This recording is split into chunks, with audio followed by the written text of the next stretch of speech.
오늘 말씀은 택함 받은 사람이라는 제목으로 주님의 음성을 듣고자 원합니다. 빌립보서 3장을 읽으면 저는 언제나 사랑의 교회 고 옥한훈 목사님이 떠오르곤 합니다. 종신대학원을 다니면서 채플 시간에 딱 한 번 제가 설교 말씀 때문에 울었던 기억이 있는데, 옥한훈 목사님이 채플 강사로 오셨을 때였습니다. 옥 목사님이 그때 설교하셨던 본문이 오늘 우리가 읽은 빌립보서 3장 말씀인데, 옥 목사님은 17절에서 21절까지 말씀으로 설교를 하셨었어요. 제목이 눈물의 경고였습니다. 사랑의 교회에서도 설교를 하셨던 내용이더라고요. 미국의 신학자 조나단 에드워드 목사님에 대한 이야기를 하셨습니다. 조나단 에드워드 목사님은 거의 300년 전 미국의 건국 초기에 활동했던 목사님입니다. 미국 건국의 정신적 기초가 되었던 총교도 신학을 대표하는 신학자로 알려져 있습니다. 미국 초기에 대각성 회개운동에서 크게 쓰임받았던 주의 종입니다. 프린스턴 대학교 총장이셨고 예일 대학에서, 그러니까 에드워드 목사님이 졸업했죠. 예일 대학에서 그 에드워드 목사님의 모든 설교와 모든 저수를 총 다 모아가지고 30권이 넘는 전집을 출간한 적이 있습니다. 예일 대학에서 그런 사람이 그 후로도 한 사람이 없을 정도로 큰 존경을 받는 신학자이자 목사님입니다. 에드워드 목사님은요, 미국 코네티컷주의 노스햄프턴 교회에서 20대부터 담임 목사로 일했습니다. 근데 그 교회에서 23년 목회를 하고 40대 후반에 그 교회에서 갑자기 쫓겨났습니다. 목사님을 교회에 더 모실 것이냐, 아니면 교회를 떠나게 할 것이냐는 신임 투표가 있었어요. 당시에는 여러분 아시죠? 남자만 투표할 수 있었는데 투표에 참여한 남자 세례교인이 230명이었습니다. 목사님을 계속 모셔야 한다는 표가 23표였습니다. 무슨 일이 있었을까요? 에드워드 목사님은요, 그 교회에서 수십 년 목회를 하면서 많은 교인들이 구원받지 않은 사람인 것 같다는 생각이 드셨다고 합니다. 신앙 고백도 하고 교회 생활도 잘하고 사회에서도 괜찮은 사람이라고 인정을 받는데, 목사님이 볼 때에는 과연 참 신앙을 가졌는지 의심스럽다 싶은 생각이 들었던 것입니다. 적어도 예수를 믿는다면 세상 무엇보다도 하나님을 더 사랑하는 마음을 가졌다는 것이 드러나야 하는데, 그 증거들이 성도들에게 너무 없다고 느껴지는 거예요. 이런 사람들에게 당신은 교회 나오고 예배 참석하니까 틀림없이 구원받았다고 교회가 확신을 주는 것은 위험한 일이라고 생각했습니다. 그래서 에드워드 목사님이 교회에서 조치를 취합니다. 당신은 성찬을 한 달에 한 번 이상씩 자주 했습니다. 우리 한국 교회에서도 한 달에 한 번 하는 교회들 많고요. 네, 그렇습니다. 성찬은 우리가 오늘 웨스트민스터 그 고백에서 했듯이 은혜의 방편으로 우리가 여기고 있는 것입니다. 성찬에 참여하는 것은 구원받은 사람으로서 아주 중요한 일입니다. 그런데 에드워드 목사님이 성찬 참여 자격을 강화한 거예요. 성찬에 참여할 수 있는 사람을 예수님을 믿고 거듭난 변화 속에서 살고 있는 사람인가, 자기가 얼마나 큰 죄인인지 깨닫고 회개한 경험이 있는 사람인가를 따져서 결정하는 겁니다. 그런 내적 변화와 체험이 있으면 성찬에 참여시키고, 그렇지 않으면 성찬에 참여하지 못하도록 한 거예요. 교인들이 반발했습니다. 2-3년 그 문제를 가지고 교인들과 계속해서 갈등을 빚습니다. 그러다가 결국 에드워즈 목사님이 교회에서 쫓겨난 겁니다. 그러니까 교회에 나온다고 신앙 고백 기도를 따라서 하게 하고는 축하합니다. 이제 형제님은 자매님은 하나님의 자녀가 되었습니다. 이제 당신은 천국에 갑니다. 이렇게 말하는 걸 에드워즈 목사님은요, 구원을 팔아먹는 죄라고 생각했어요. 하나님의 은혜를 모독하는 것이라고 생각했고요. 자신이 영원히 죽을 죄인이라는 사실과 예수님의 십자가 대속의 죽음과 부활을 믿음으로만 구원을 받을 수 있다는 사실을 뜨겁게 절감하지 못하는 사람에게 구원받았다는 확신을 억지로 주는 것, 이것이 어떻게 바른 일이냐는 것이죠. 그래서 에드워즈 목사님을 비롯한 청교도 목회자들은요, 정말로 구원을 받으려면 교회를 다니면서 예배에 열심히 출석하고 말씀도 읽으면서 내가 구원받기를 사모하고 씨름해야 된다고 가르쳤습니다. 그 마음으로 열심히 신앙생활하고 예배 드리고 설교 말씀을 듣다가 어느 날 갑자기 성령께서 그 사람의 마음에 빛을 비추어 주심으로 진리를 깨닫게 되는 순간이 찾아온다는 겁니다. 그때 내가 지옥에 갈 죄인임을 깨닫게 되고 십자가 앞에 나아가서 주님, 나는 죄인입니다. 나를 구원해 주옵소서. 내가 주님을 믿습니다. 이렇게 고백하게 되는 체험적인 경지가 있다는 겁니다. 그 목사님들은 에드워즈 목사님을 비롯해서 그 순간 그럴 때에 비로소 구원을 받는다, 이렇게 가르쳤습니다. 내가 예수를 믿는 것이 아니라 믿어지는 경지가 있다는 겁니다. 하나님의 은혜로 믿지 않을 수가 없는 믿음을 갖게 된 사람이 예수 믿는 사람이라고 할 수 있다는 겁니다.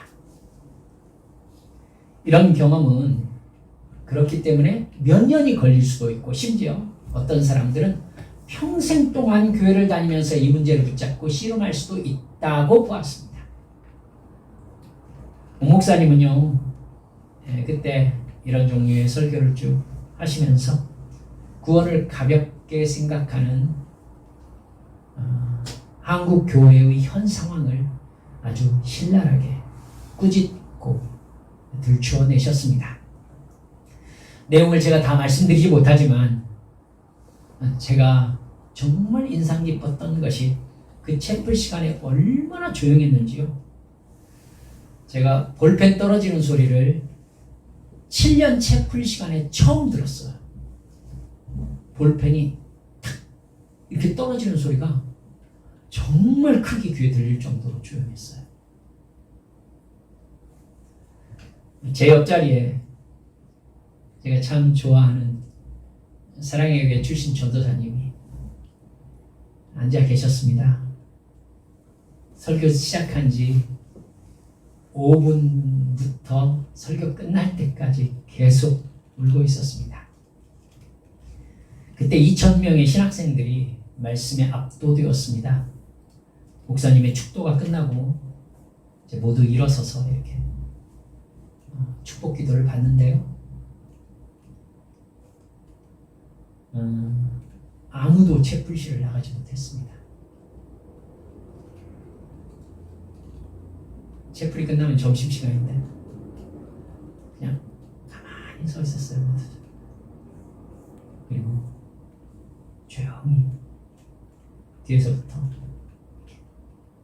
여러분 땅탕탕 나가는 게 아니라 이 소리 나는 거 여러분 아시죠? 느낌 아시겠죠? 조용히 천천히. 그 전날까지만 해도 끝나면은 마치 자기들이 성도들 나가는 거 인사해야 된다는 듯이 하고 나가던 전도사님들 이 소리만 들려보면 거기에 있는 수많은 전도사님들이 울고 서 있었던 모습을 저는 기억하고 있습니다. 성경이 총 66권입니다. 구약 39권, 신약 27권입니다. 장으로 보면 1189장입니다. 구약 929장, 신약 260장입니다. 절로는 31,102절입니다. 구약 23,145절, 신약 7,957절입니다. 우리가 깊이 생각해야 될 것은 이렇게 방대한 성경 말씀 전체가 오직 구원에 대해서 말씀하고 있다는 사실입니다. 성경의 관심, 즉 하나님의 관심은 오직 인간의 구원입니다. 창조의 목적에서 벗어나 죄인이 되어버린 인간은 죄 속에서 태어나 죄의 본성을 따라 죄를 지으며 육체의 만족을 위해 살다가 육체가 다하는 날 영원한 지옥의 멸망에 들어가게 되어 있습니다. 그런 인간을 사랑하신 하나님은 인간을 그 지옥불에서 건져내시려고 하나님의 아들 예수 그리스도를 인간 대신 십자가에 피 흘려 죽게 하심으로 인간이 당해야 될 죄의 대가인 사망을 대신 치르게 하셨습니다. 이 사실을 진정으로 믿는 사람은 지옥의 멸망에서 구원을 받습니다. 영생을 받는 겁니다. 천국을 준비하는 이 세상의 삶을 마치고 영원한 천국에서 태초에 하나님께서 인간을 만드시면서 작정하셨던 그 영원한 사랑의 관계로 들어가게 되는 것입니다. 이게 구원의 완성입니다. 그래서 기독교는 이 세상에서의 행복이나 만족이 목적이 아니라 영원한 세상에서의 영생이 목적입니다. 이 세상의 삶은 영생을 위한 준비의 시간일 뿐이라는 것이 성경의 가르침입니다. 그 영생이 하나님께서 인간에게 주시는 사랑이며 선물이며 은혜이며 축복입니다. 하나님이 인간과 맺고 있는 관계의 초점은 완전히 영생에 맞추어져 있습니다. 하나님의 모든 행동은 하나님의 자녀로 선택받은 사람들을 영생에 이르도록 그들의 믿음을 지켜주시는데 맞추어져 있습니다. 그래서 하나님은 성경 전체에서 죄의 원인자로서의 사탄과 그 사탄의 본성을 가지고 있는 인간의 죄악된 본성, 그 죄악된 본성에 따라서 자기 만족과 이익을 위해 살아가는 인간의 죄에 대해서 자세하게 설명하고 있습니다. 성경 어느 곳을 펴더라도 거기에는 인간의 죄에 대하여, 그리고 하나님의 뜻에 대하여, 그리고 심판에 대하여 기록되어 있습니다. 구원의 이야기를 하시기 위해서 죄와 의와 심판이라는 챕터를 나눠서 설명하고 계시는 것이 바로 성경인 것입니다. 그러니까 사람들은 성경을 읽기를 싫어하는 겁니다. 그렇다면 우리는 구원이라는 것이 그렇게 크고 깊고 넓고 세밀한 영적 세계의 이야기라는 것을 깊이 이해해야 된다는 것을 생각하게 됩니다. 구원은 여러분 천국에 이르기까지 절대 완성되지 않습니다.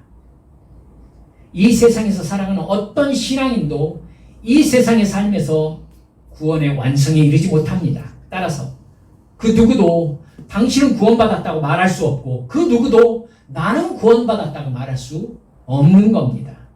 다만 내가 예수님을 믿음으로 말미암아 거듭났음을 스스로 알고 있고 그 거듭남 안에서 변화된 삶이 지속되고 있는 것을 깨닫고 있을 때에 내가 구원의 길을 가고 있구나. 지금 영생을 향하여 내가 살아가고 있구나라는 것을 깨닫게 될 뿐인 겁니다. 그것도 내가 가는 게 아니라 주님께서 나를 구원의 길로 인도하고 계시는구나 라고 생각하고 그 은혜에 날마다 감사하며 날마다 죄와 싸우면서 나에게 주신 사명의 삶을 살아가는 것이 이 세상에서 구원받은 사람이 살아야 될 삶인 겁니다. 여러분, 앞으로 무슨 일을 만나서 내가 예수 그리스도를 부인할지 아무도 모릅니다. 제자들은 가룟 유다가 예수님을 파는 사람인 줄 아무도 몰랐습니다. 아무도 몰랐어요. 여러분, 우리도 그래요. 우리도 아무도 몰라요. 누가 천국문에 이르게 될지. 사랑하는 여러분들, 그래서 사도 바울 역시 말년의 로마 감옥에서 쓰고 있는 오늘 본문 10절 11절에서 내가 그리스도와 그 부활의 권능과 그 고난에 참여함을 알고자 하여 그의 죽으심을 본받아 어떻게 해서든지 죽은 자 가운데서 부활에 이르려 한다. 이렇게 고백하고 있습니다. 여러분, 죽은 자 가운데서 부활에 이르려 한다는 말이 무슨 뜻이겠습니까? 너무 간단하죠. 구원받고자 한다는 말입니다. 사도 바울에게 여러분 구원이 해결된 문제가 아니었을까요? 여러분 이 질문 안으로 여러분들과 같이 들어가고 싶은 겁니다. 사도 바울이 지금 디모데 전후서가 사도 바울의 인생 마지막에 쓴 성경이거든요. 근데 그 시간에 이르기까지 사도 바울은 구원의 문제를 해결하지 못했다는 뜻인가요? 여러분 13절에서 사도 바울은 분명하게 이렇게 고백합니다. 형제들아, 나는 아직 내가 잡은 줄로 여기지 아니하고 오직 한 일, 즉 뒤에 있는 것은 잊어버리고 앞에 있는 것을 잡으려고 14절 표대를 향하여 그리스도 예수 안에서 하나님이 위에서 부르신 부름의 상을 위하여 달려가노라. 여러분, 무엇을 잡은 줄로 여기지 않는다는 말일까요? 구원입니다. 구원입니다. 나는 아직 구원을 잡지 않았다. 사도 바울은 자기가 이미 구원받은 사람이다라고 생각하지 않고 있다는 겁니다. 내가 지금까지 성령의 인도하심을 따라 구원의 길, 사명의 길을 잘 달려왔지만 그건 지나간 일일 뿐 나의 관심은 이 구원의 길을 끝까지 잘 달려가는 것에 맞춰져 있다는 겁니다. 분명히 기억합시다. 이게 하나님과 목적이 일치한 사람의 생각입니다. 하나님도 내가 무슨 일을 했고 어떤 신앙을 가졌든지 그것은 과거일 뿐 앞으로 끝까지 내가 성령의 인도하심을 받아 천국에 도달하는 것이 내 삶의 목적이기를 바라시는 겁니다. 하나님의 관심은 영생에 이르도록 믿음을 지켜내는 데 있기 때문입니다. 바울 사도는 하나님이 위에서 부르신 부름의 상을 위하여 난 달려가고 있다. 이렇게 고백하고 있습니다.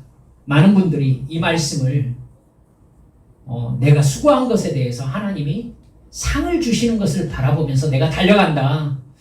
이렇게 이해하시더라고요. 여러분, 부름의 상이 정말 그 의미일까요? 아니, 지금 구원의 길을 끝까지 다 달려가기를 힘쓴다고 말한 사도 바울이 갑자기 자기가 선교하고 열심히 헌신한 보상을 받으려고 달려간다고 말하는 것이 앞뒤가 맞습니까? 부름의 상은 그게 아닙니다. 제가 예수님의 말씀으로 그걸 한번 해석을 해봅시다. 예수님은 마태복음 22장에서 혼인잔치를 베푼 임금님에 대해서 말씀을 하신 적이 있습니다. 분명히 임금은 하나님이십니다. 그리고 혼인잔치는 구원받은 구원 공동체죠. 임금이 혼인잔치에 초대했는데 초대받은 사람들이 오지 않습니다. 그래서 다른 종들을 보내서 다시 초대했는데 다들 자기 일만 하면서 오히려 왕의 심부름꾼들을 죽였다. 이렇게 나옵니다. 여러분, 누구를 얘기하고 있는 거예요? 유대인들입니다. 유대인들. 심부름꾼들은요, 선지자와 예수님을 의미하죠. 왕, 즉 하나님은 마침내 군대를 보내서 살인자들을 죽이고 그들의 도시를 불사릅니다. 심판이죠. 여러분 알고 계시잖아요. 유대인들이 그런 심판을 실제로 받았습니다. 유대인들이 앞으로 당할 심판을 예수님이 말씀하고 계시는 거예요. 왕은 종들에게 그 다음 명령을 내립니다. 내 거리로 가서 아무나 만나는 대로 잔치에 청하여 오너라. 그래서 누구든지 왕의 혼인잔치에 다 들어오게 되었습니다. 우리들을 포함한 세상의 이방인들이 복음을 듣고 구원 공동체, 즉 교회에 들어오게 될 것을 말씀하고 계시는 겁니다. 문제는 그 다음입니다. 왕이 이제 손님들을 만나러 들어옵니다. 잔치자리에 들어왔다가 누구를 만납니까? 혼인 예복을 입지 않은 사람을 발견합니다. 왕이 이렇게 말해요. 이 사람아, 그들은 혼인 예복을 입지 않았는데 어떻게 여기에 들어왔는가? 그 사람이 유구무원이언을 이렇게 나오죠. 아무 말도 하지 못합니다. 그러자 왕이 종들에게 명령합니다. 이 사람의 손과 발을 묶어서 바깥 어두운 데로 내던져라. 거기서 슬피 울며 이를 갈게 될 것이다. 여러분, 이 비유가 쉽게 이해할 수 있는 비유가 아닙니다. 누구나 청해 오라고 해서 수많은 사람들이 혼인잔치에 들어왔습니다. 아무 조건 없이 들어왔지 않습니까? 그런데 혼인 예복을 입지 못한 사람은 바깥 어두운데, 즉 지옥의 멸망에 처해지게 됩니다. 그건 들어온 사람은 누구나 혼인 예복을 입게 되어 있다라는 것을 여러분 짐작할 수 있는 말씀이지요. 여러분, 예복을 입지 않은 사람은 구원받지 못한 사람이 되는 겁니다. 그러니까 우리들 얘기로 하면 교회를 다니는데 구원받지 못하는 사람인 것이지요.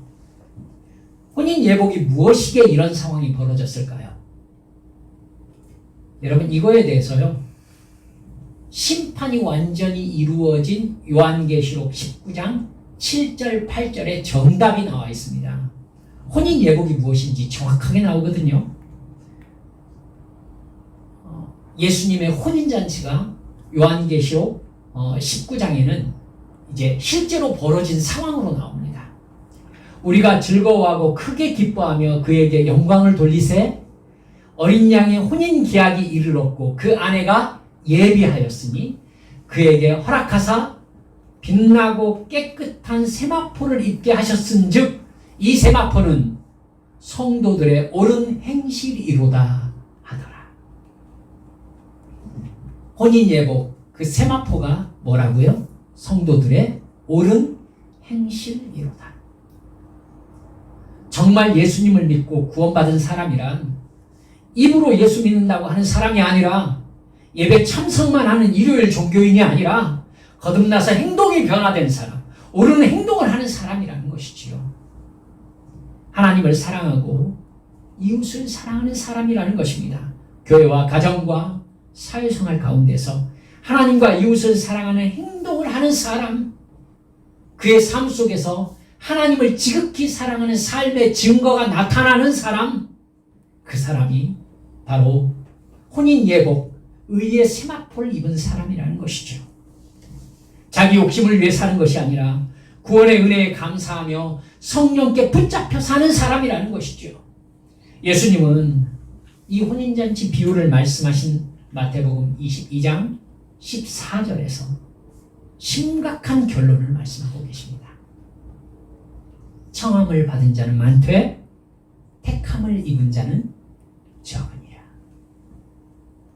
아무나 들어오라고 했는데 그 안에서 구원받을 사람으로 택함받는 사람들이 따로 있다는 겁니다. 들어오면은 다 구원받는 게 아니라 그곳에서 택함받는 사람들이 따로 있다는 거예요.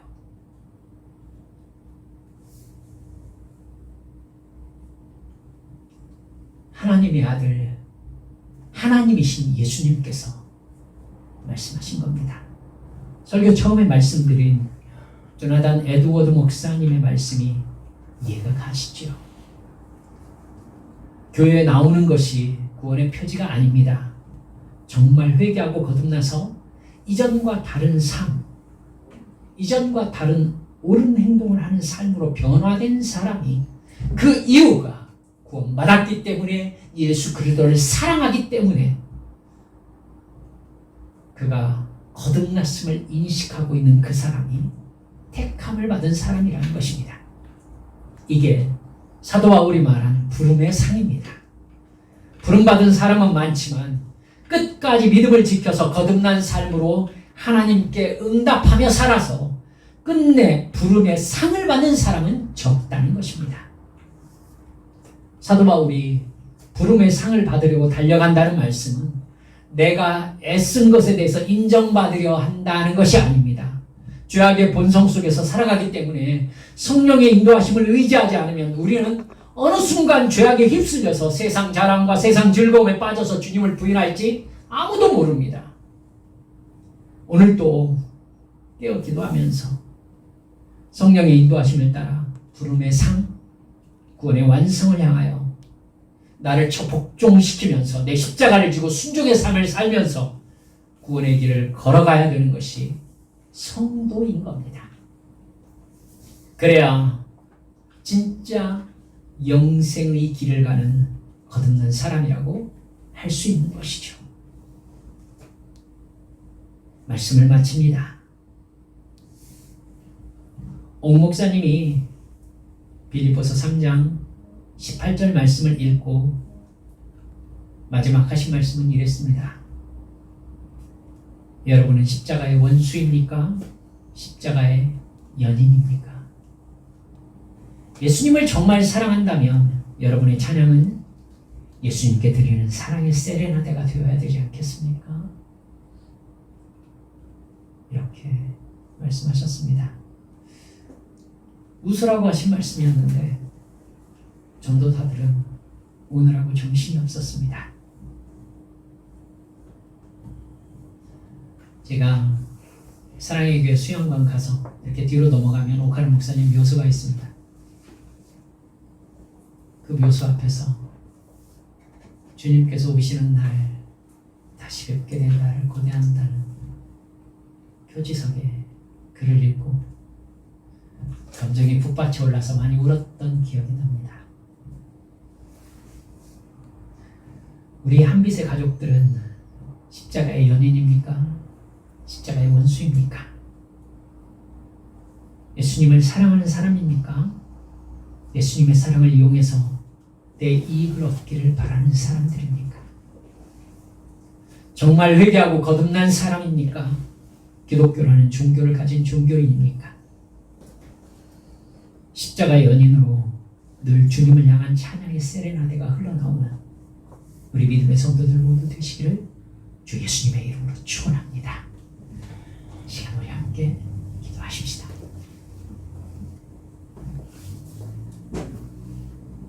사랑하는 여러분들,